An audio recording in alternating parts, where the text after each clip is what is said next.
नमस्कार। प्रोग्रामिंग की दुनिया में आजकल पाइथन का नाम तो हर तरफ सुनाई देता है। आज हम इसी भाषा की कहानी में थोड़ी गहराई से उतर रहे हैं। हमारे पास pythonhistory.pdf नाम का एक दस्तावेज है जिसमें इसकी पूरी यात्रा मतलब एक तरह से पूरी कहानी दर्ज है। तो हम इसी के आधार पर समझने की कोशिश करेंगे कि पाइथन आखिर है क्या भला, कहाँ से आई और कैसे ये आज टेक्नोलॉजी की दुनिया में इतनी ज़रूरी बन गई है। तो सबसे पहले ये पाइथन चीज़ क्या है? अगर बहुत सरल शब्दों में कहूँ तो ये एक कंप्यूटर प्रोग्रामिंग भाषा है। तकनीकी तौर पर इसे एक उच्च स्तरीय, इंटरप्रेटेड और सामान्य उद्देश्य वाली भाषा कहा जाता है। सुनने में थोड़ा भारी लगता है ना? चलिए इसे तोड़ते हैं। उच्च स्तरीय का मतलब है कि इसे लिखना और पढ़ना इंसानों के लिए आसान है। मशीन की बारीक डिटेल्स में जाने की उतनी ज़रूरत नहीं पड़ती। इंटरप्रेटेड यानी कोड सीधे रन होता है लाइन बाय लाइन, कंपाइल करने के लंबे इंतजार के बिना। इससे जैसे टेस्टिंग और डेवलपमेंट तेज हो जाता है। और सामान्य उद्देश्य, इसका मतलब इसे किसी एक खास काम के लिए नहीं बनाया गया, बल्कि कई तरह के कामों में इस्तेमाल किया जा सकता है। दस्तावेज इसकी कुछ खासियतों पर रोशनी डालता है। सबसे पहले इसकी पठनीयता मतलब रीडेबिलिटी। कोड ऐसा लगता है जिसे अंग्रेजी में निर्देश लिखे हों, साफ सुथरा। दूसरा इसकी बहुमुखी प्रतिभा, वर्सटाइलिटी। वेबसाइट बनाने से लेकर डेटा विश्लेषण, एआई या छोटे-मोटे ऑटोमेशन तक सब कुछ संभव है। और हाँ, इसकी विशाल लाइब्रेरीज का जिक्र करना तो बहुत जरूरी है। मतलब पहले से लिखा हुआ कोड जिसे डेवलपर्स इस्तेमाल करके अपना काम तेजी से कर सकते हैं। साथ ही दुनिया भर में इसका एक बहुत बड़ा और कह सकते हैं मददगार डेवलपर समुदाय भी है। बिल्कुल। और ये विशेषताएं सिर्फ तकनीकी शब्द नहीं हैं, ये पाइथन की आप कह सकते हैं आत्मा है।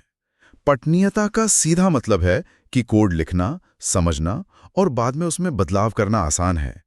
जब कई लोग एक बड़े प्रोजेक्ट पे काम करते हैं तो ये गुण सोने जैसा होता है। गलतियां कम होती हैं और नए लोग भी जल्दी सीख जाते हैं। और बहुमुखी प्रतिभा, ये वाकई कमाल की बात है। इसने पाइथन को सिर्फ कंप्यूटर साइंस के छात्रों या सॉफ्टवेयर इंजीनियरों तक ही सीमित नहीं रखा। वैज्ञानिक, डेटा एनालिस्ट, कलाकार, शिक्षक, कई अलग अलग क्षेत्रों के लोगों ने इसे अपनाया क्योंकि ये उनके काम आ सकती थी। मतलब इसकी सादगी ही इसकी सबसे बड़ी ताकत बन गई जिसने इसे इतना फैला दिया। ये थोड़ा हैरान करने वाला है क्योंकि अक्सर शक्तिशाली चीजें जटिल होती हैं। हाँ, ये एक दिलचस्प विरोधाभास है। इसकी डिजाइन फिलॉसफी ही यही थी कि सरल सुंदर से बेहतर है। वैसे पाइथन का ज़ेन थोड़ा अलग है, simple is better than complex और ब्यूटीफुल इज बेटर देन अगली, पर भाव वही है। और इसी सरलता ने इसे इतना लचीला बनाया कि ये जटिल समस्याओं को हल करने के लिए भी इस्तेमाल होने लगी। तो हाँ, इसी नींव पर इसकी लोकप्रियता और आज का विशाल इकोसिस्टम खड़ा हुआ है। तो ये कहानी शुरू कहाँ से हुई? चलिए समय में थोड़ा पीछे चलते हैं। 1980 के दशक के अंत में नीदरलैंड्स में एक शोध संस्थान है, सेंट्रम विस्कुंडे एंड इन्फॉर्मेटिका यानी CWI। यहीं पर एक डच प्रोग्रामर गीडो वन रूसम काम कर रहे थे।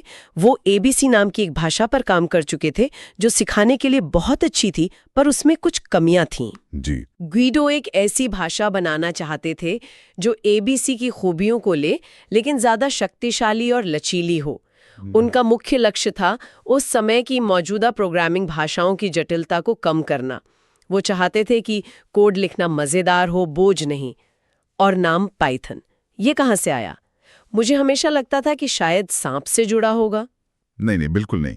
ये बात हमारे दस्तावेज में भी है और काफी मजेदार है असल में। अच्छा। Guido van Rossum British comedy group Monty Python's flying circus के बड़े फैन थे।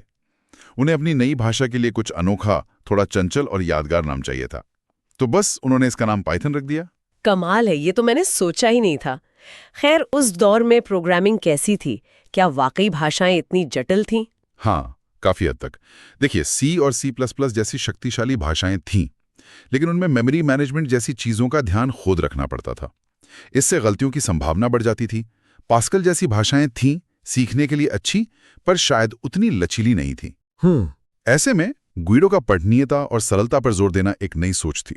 उनका मानना था कि कोड को पढ़ा ज्यादा जाता है, लिखा कम, इसलिए कोड ऐसा होना चाहिए जिसे कोई भी आसानी से समझ सके।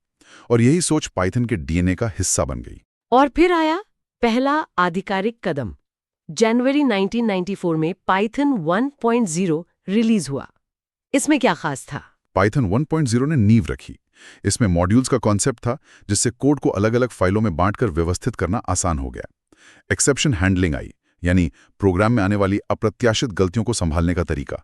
इससे प्रोग्राम क्रैश होने से बच जाता है। दस्तावेज में लैम्डा, मैप, फिल्टर, रिड्यूस जैसे फंक्शनल प्रोग्रामिंग टूल का भी जिक्र है। क्या ये उस समय बड़ी बात थी? हाँ, मतलब ये फंक्शनल प्रोग्रामिंग के कुछ तत्व थे जो कोड को संक्षिप्त और क्या कहते हैं सुरुचिपूर्ण बनाने में मदद करते थे। हालांकि इनका व्यापक उपयोग बाद में बढ़ा, लेकिन शुरुआत से ही इनका होना पाइथन की डिज़ाइन सोच को दर्शाता है। और इन्हीं शुरुआती फीचर्स और सरलता के कारण, जैसा कि स्रोत बताता है, इसे अकादमिक और रिसर्च कम्युनिटी में शुरुआती तौर पर पसंद किया गया। वहाँ तेजी से प्रोटोटाइप बनाना और नए आइडियाज आजमाना जरूरी होता है। अच्छा, तो अकादमिक दुनिया से निकलकर ये मुख्य धारा में कब और कैसे आया? इसका श्रेय काफी हद तक पाइथन 2.0 को जाता है, जो अक्टूबर 2000 में रिलीज हुआ। इसने पाइथन को और ज्यादा परिपक्व और उपयोगी बनाया। क्या नए फीचर्स थे इसमें पाइथन 2.0 में? कई अहम चीजें थी। एक तो लिस्ट कॉम्प्रिहेंशन आया। ये लिस्ट बनाने का एक बहुत ही संक्षिप्त और पाइथनिक तरीका है।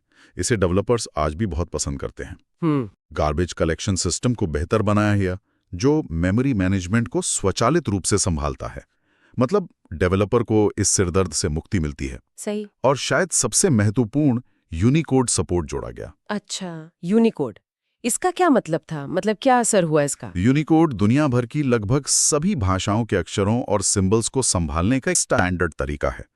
पाइथन 2 में यूनिकोड सपोर्ट आने से ऐसी एप्लीकेशंस बनाना संभव हुआ जो हिंदी, चीनी, अरबी या किसी भी अन्य भाषा के टेक्स्ट के साथ सही ढंग से काम कर सकें। यह पाइथन के वैश्विक विस्तार के लिए बहुत बहुत जरूरी था। तो पाइथन 2 काफी सफल रहा होगा फिर? बहुत ज्यादा। इसी दौर में पाइथन इंडस्ट्री में लोकप्रिय होना शुरू हुआ। शुरुआती वेब फ्रेमवर्क्स जैसे ज़ोप इसी पर बने थे, और बाद में आने वाले जैंगो और फ्लास्क जैसे बेहद सफल फ्रेमवर्क्स की नींव भी यहीं पड़ी। पाइथन 2 ने एक दशक से ज्यादा समय तक राज किया, आप कह सकते हैं। दस्तावेज बताता है कि पाइथन 2 में कुछ डिजाइन संबंधी असंगतियां थीं। क्या थी वो? हाँ, देखिए, लोकप्रियता के साथ कुछ पुरानी डिजाइन संबंधी दिक्कतें ज्यादा उभर कर सामने आने लगी। खासतौर पर दो चीजें थीं। एक, टेक्स्ट यानी स्ट्रिंग्स को संभालने का तरीका। पाइथन 2 में दो तरह के स्ट्रिंग थे, बाइट स्ट्रिंग और यूनिकोड स्ट्रिंग। इनके बीच का अंतर अक्सर कंफ्यूजन पैदा करता था, खासकर जब अलग अलग भाषाओं या डेटा सोर्स के साथ काम करना हो। यूनिकोड सपोर्ट था पर डिफॉल्ट नहीं था, ये एक मसला था। अच्छा। और दूसरा था इंटीजर डिवीजन का व्यवहार। पाइथन 2 में अगर आप दो इंटीजर नंबर को भाग देते थे, जैसे 5 को 2 से, तो जवाब भी इंटीजर ही आता था, यानी 2। दशमलव वाला हिस्सा हट जाता था। ओह। गणितीय रूप से ये थोड़ा अटपटा था और अक्सर अनएक्सपेक्टेड बग्स का कारण बनता था। नए प्रोग्रामर्स के लिए समझना मुश्किल होता था। इन्हीं मुद्दों को सुलझाने के लिए आया पाइथन 3.0 दिसंबर 2008 में। इसे सिर्फ एक अपडेट नहीं बल्कि एक प्रमुख ओवरहॉल कहा गया। क्यों? ऐसा क्यों? क्योंकि इसने कुछ ऐसे बदलाव किए जो पाइथन 2 के साथ सीधे कंपैटिबल नहीं थे। यानी पाइथन 2 में लिखा गया कोड बिना बदलाव के पाइथन 3 में नहीं चल सकता था। ये एक बहुत बड़ा और साहसिक कदम था। कौन से थे वो बड़े ब्रेकिंग बदलाव, मतलब जो कंपैटिबिलिटी तोड़ रहे थे? सबसे बड़ा बदलाव स्ट्रिंग हैंडलिंग में था। पाइथन 3 में सभी टेक्स्ट स्ट्रिंग्स डिफॉल्ट रूप से यूनिकोड हो गई। इससे भाषाओं के साथ काम करना बेहद सरल और सीधा हो गया। दूसरा बड़ा बदलाव डिवीजन ऑपरेटर का था। पाइथन 3 में 5-2 का जवाब हमेशा 2.5 आता है, जो ज्यादा स्वाभाविक है।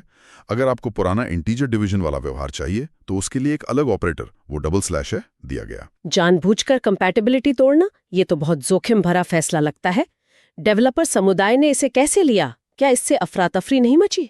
बिल्कुल, ये बहुत बड़ा जोखिम था और इसने समुदाय में काफी बहस और विभाजन भी पैदा किया। पाइथन 3 में माइग्रेशन यानी पुराने कोड को नए संस्करण में लाना काफी धीमा रहा। कई कंपनियां और डेवलपर्स सालों तक पाइथन 2 पर ही टिके रहे। क्यों? क्योंकि उनके पास भारी मात्रा में मौजूदा कोड बेस था और उसे अपडेट करने में समय, पैसा और मेहनत तीनों लगते थे। तो ये माइग्रेशन पूरा कैसे हुआ? मतलब सब लोग 3 पर कैसे आए? ये एक लंबी प्रक्रिया थी। पाइथन कोर डेवलपर्स और पाइथन सॉफ्टवेयर फाउंडेशन (PSF) ने स्पष्ट कर दिया था कि भविष्य पाइथन 3 ही है और पाइथन 2 को अंततः रिटायर कर दिया जाएगा। उन्होंने माइग्रेशन में मदद के लिए टूल्स और गाइडेंस भी मुहैया कराए। लेकिन असली ट्रिगर था जनवरी 2020, जब पाइथन 2 का आधिकारिक समर्थन पूरी तरह से बंद कर दिया गया। अच्छा। इसका मतलब था कि अब उसके लिए कोई सुरक्षा अपडेट या बग फिक्स जारी नहीं होंगे। इसने आखिरकार सभी को पाइथन 3 पर शिफ्ट होने के लिए मजबूर कर दिया। वाह, ये तो भाषा के इतिहास में एक बड़ा मोड़ था। तो आज हम कहाँ हैं? पाइथन 3 के बाद क्या हुआ? आज पाइथन दुनिया की शीर्ष प्रोग्रामिंग भाषाओं में शुमार है और पाइथन 3 के बाद भी इसका विकास लगातार जारी है।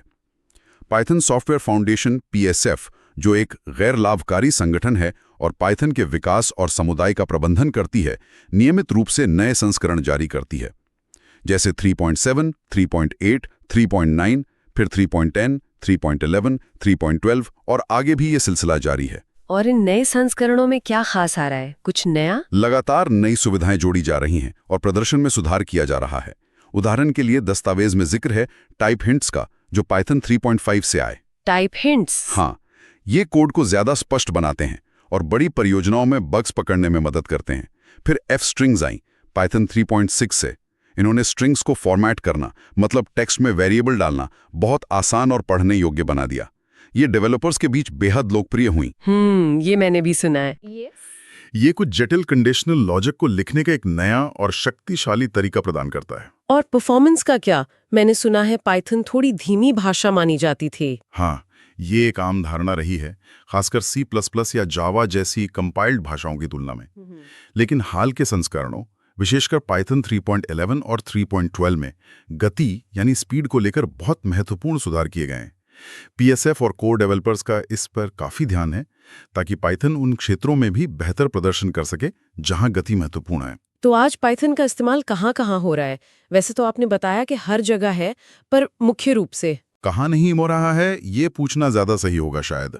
जैसा कि हमारे स्रोत में बताया गया है, डेटा साइंस और मशीन लर्निंग में तो इसका दबदबा है पूरी तरह से। लाइब्रेरीज जैसे पांडाज डेटा विश्लेषण के लिए, नमपाई वैज्ञानिक गणना के लिए, साइकिट-लर्न मशीन लर्निंग के लिए और टेंसरफ्लो और पाइटॉर्च डीप लर्निंग के लिए। इन्होंने इसे इस क्षेत्र का राजा बना दिया है। हाँ, ये नाम तो सुने हैं। और वेब डेवलपमेंट? वेब डेवलपमेंट में भी जेंगो और फ्लास्क जैसे फ्रेमवर्क्स बहुत लोकप्रिय हैं। इनसे जटिल वेबसाइट्स और वेब एप्लीकेशंस तेजी से बनाई जा सकती हैं।